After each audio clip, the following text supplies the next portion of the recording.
Happy birthday! Love you! Nawa, maraming pang birthday ang iyong sa Philippines. At also, good health. Ah, mas makapag-serve pa tayo sa Panginoon.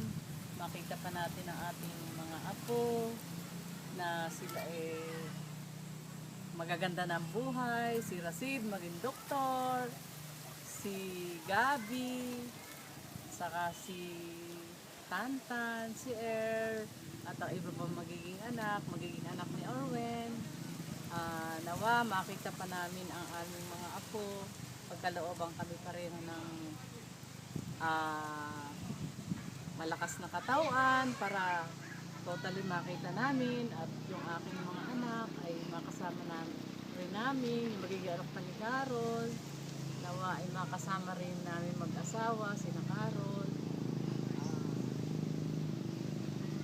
Kaya nagpupuri, nagpapasalamat kami sa Panginoon dahil sumapit ang 70 years old ng asawa ko. Kahit na medyo makulit na siya, lalo pag hindi nakikita yung gamit na hinahanap, ay nagagalit siya. Pero salamat sa pagbibigay niyo ng asawa kong napakabait na medyo may pagkasampungin.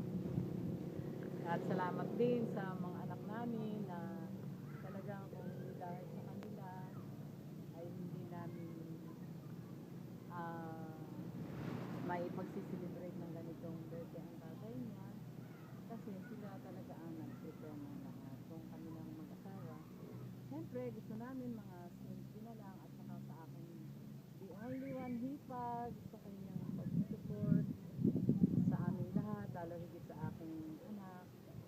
Kaya maraming salamat din sa iyo, Dita, saka sa pagmamahal sa aking mga anak, sa aking apo na totally you are the supporter of everything.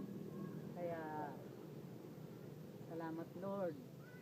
Binabalik ko sa inyo ang lahat ng papuri, ang pasasalamat. Thank you, Lord. Thank you, Lord. I love you, Tatay. Bye-bye.